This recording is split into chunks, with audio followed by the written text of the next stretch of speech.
ভাইরে ভাই সরাসরি গুলি করছে। কি কথা ছিল?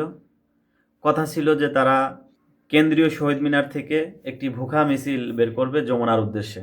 খুবই শান্তভাবে যাওয়ার কথা ছিল এবং তারা ঠিকই সেইভাবেই গিয়েছে। কিন্তু পুলিশ বাহিনী কি করলো? তাদের উপর টিয়ার শেল নিক্ষেপ করলো। এক ভাইয়ের পেট ফুটো হয়ে গেছে, আমি দেখলাম। অনেকেই আহত হয়ে হাসপাতালে কাতরাচ্ছেন। পে স্কেল শুধু একটা নয়, পে স্কেল পাওয়ার কথা দুইটা। সেই জায়গায় একটা পে স্কেলের জন্য আমাদের এত এত কষ্ট স্বীকার করতে হচ্ছে কেন? এর জবাব কে দেবে? প্রিয় দর্শক, যমুনার অভিমুখে যাওয়ার সময় বাধা দিয়েছিল পুলিশ, পারেনি। ঠিকই যমুনার অভিমুখে গিয়েছে।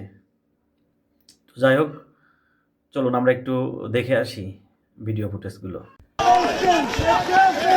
দর্শক, আপনারা দেখতে পাচ্ছেন যে পে স্কেলের দাবিতে কিন্তু সরকারি চাকরিজীবীরা প্রধান উপদেষ্টার বাসভবন যমুনা অভিমুখে কিন্তু তারা পুলিশের ব্যারিকেড ভেঙে তারা যাওয়ার চেষ্টা করছেন।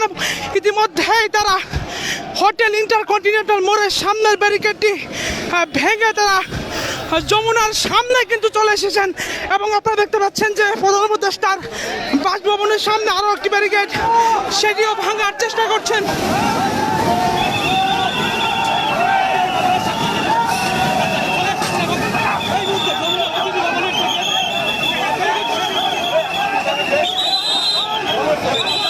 দর্শক, ইতিমধ্যে আপনারা দেখতে পাচ্ছেন যে পে স্কেলের দাবিতে যমুনার সামনে অবস্থান নিয়েছেন পে স্কেল প্রত্যাশীরা। আপনারা দেখতে পাচ্ছেন একেবারে প্রধান উপদেষ্টার বাসভবনের সামনে কিন্তু প্রবেশ করেছেন। আপনারা দেখতে পাচ্ছেন যে পুরো পরিস্থিতি কিন্তু পুলিশের নিয়ন্ত্রণের সম্পূর্ণ বাইরে। পে স্কেলের দাবিতে প্রধান এবং দেখতে পাচ্ছেন যে এখানে চরম উত্তেজনা বিরাজ করছে। আইন শৃঙ্খলা রক্ষাকারী বাহিনীকে উপেক্ষা করে পে স্কেলের দাবিতে কিন্তু সরকারি চাকরিজীবীরা প্রধান উপদেষ্টার বাসভবন যমুনার সামনে অবস্থান নিয়েছেন। একে একে তারা দুইটি ব্যারিকেড ভেঙে কিন্তু তারা ইতিমধ্যেই যমুনার সামনে অবস্থান নিয়েছেন। দর্শক, সেটি জনগণের লাইভের মাধ্যমে যুক্ত হয়ে সরাসরি দেখতে পাচ্ছেন যে নবম পে স্কেলের দাবিতে প্রধান উপদেষ্টার বাসভবনের সামনে কিন্তু ঢুকে পড়েছেন পে স্কেল প্রত্যাশীরা। এবং দেখেছিলাম ইন্টারকন্টিনেন্টাল মোড়ে পুলিশ কিন্তু ব্যারিকেড দিয়েছিল এবং যমুনার সামনে পুলিশের ব্যারিকেড ভেঙে কিন্তু প্রত্যাশীরা তারা প্রধান উপদেষ্টার বাসভবনের সামনে চলে এসেছেন। এবং আপনারা দেখতে পাচ্ছেন যে এই মুহূর্তে কিন্তু পুলিশ দুটি বাধা দিয়েছিল, সেই বাধাকে উপেক্ষা করে তারা যমুনার সামনে কিন্তু চলে এসেছেন এবং পুলিশ দুইবার বাধা দিয়েছিলেন, সেই বাধাকে উপেক্ষা করে পে স্কেল প্রত্যাশীরা তারা অবস্থান নিয়েছেন। এবং ইতিমধ্যেই দেখতে পাচ্ছেন যে প্রধান উপদেষ্টার যে বাসভবন রয়েছে সেই বাসভবনের সামনেই পে স্কেল প্রত্যাশীরা তারা অবস্থান নিয়েছেন।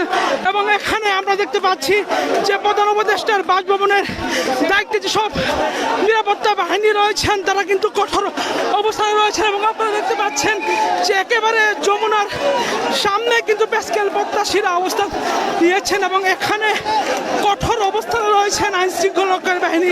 এবং যারা নবম পে স্কেলের দাবিতে দেখতে পাচ্ছেন যে প্রধান উপদেষ্টার বাসভবনের সামনে তারা বসে পড়েছেন। দর্শককে কোথায় থেকে জনবাণী লাইভে যুক্ত আছেন কমেন্ট করে জানিয়ে দিতে পারেন।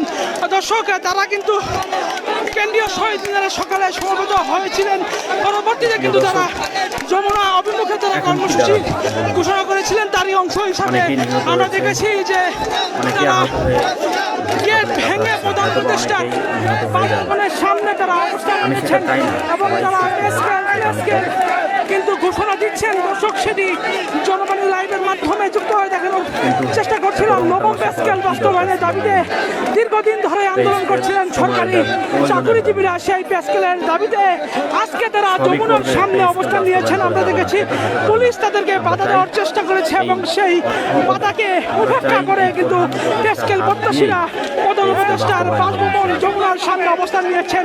এবং আমরা দেখেছি যে যমুনার সামনে আইন শৃঙ্খলা রক্ষাকারী বাহিনীর সদস্যদের সতর্ক অবস্থান রয়েছে এবং সম্পূর্ণ পরিস্থিতি কিন্তু উত্তপ্ত রয়েছে। আমরা দেখেছি পুলিশের দুটি ব্যারিকেড ছিল সেই ব্যারিকেড দুটি তারা ভেঙে ফেলেছেন এবং ভেঙে তারা প্রেস ক্লাবের জন্য তারা অবস্থান নিয়েছেন। এবং আমরা দেখেছি যে হোটেল ইন্টারকন্টিনেন্টাল মোড়ের সামনে পুলিশ ব্যারিকেড দিয়েছিল, সেটিকে উপেক্ষা করে বাসভবনের সামনে আরও একটি ব্যারিকেড ছিল, সেটিকে উপেক্ষা করে তারা এই প্রধান উপদেষ্টার বাসভবনের সামনে তারা অবস্থান নিয়েছেন। এবং আপনারা দেখতে পাচ্ছেন যে এই যে স্ক্রিনে দেখতে পাচ্ছেন এটি প্রধান উপদেষ্টার বাসভবন। সেই বাসভবনের মূল ফটকের সামনেই সরকারি চাকরিজীবীরা নবম পে স্কেলের দাবিতে তারা অবস্থান নিয়েছেন এবং তারা আপনারা দেখতে পাচ্ছেন যে হাতের তালি দিচ্ছেন, হাতের তালি দিয়ে তারা পে স্কেল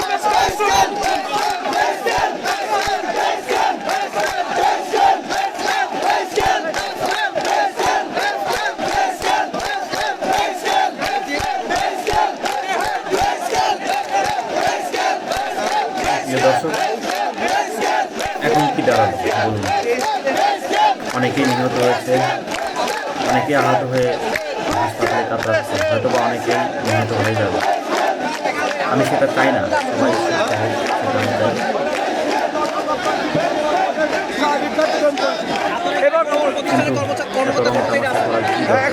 সকল দপ্তরে বাংলাদেশের সরকারি কর্মচারী যারা আছে, কর্মচারী বলতে যা বোঝায়, প্রজাতন্ত্রের কর্মচারী বলতে যা বোঝায় তা আছে। আমরা দেখতে পাচ্ছি যে ইতিমধ্যে বারবার বলা হয়েছে, বারবার ডিক্লারেশন করা হয়েছে যে আমাদের পে কমিশন নির্বাচনের আগে নিখুঁতভাবে দিবে এবং স্মুথলি আমরা পে মাননীয় উপদেষ্টা, প্রধান উপদেষ্টা মহোদয়, অর্থ উপদেষ্টা মহোদয় এবং পে কমিশনের চেয়ারম্যান সাহেব বারবার ঘোষণা করেছেন যে নির্বাচনের পূর্বে আমাদের ক্ষমতা শাসন করবে, আমরা সুন্দর একটি পে কমিশন দিয়ে যাবো। কিন্তু দুর্গম বিষয়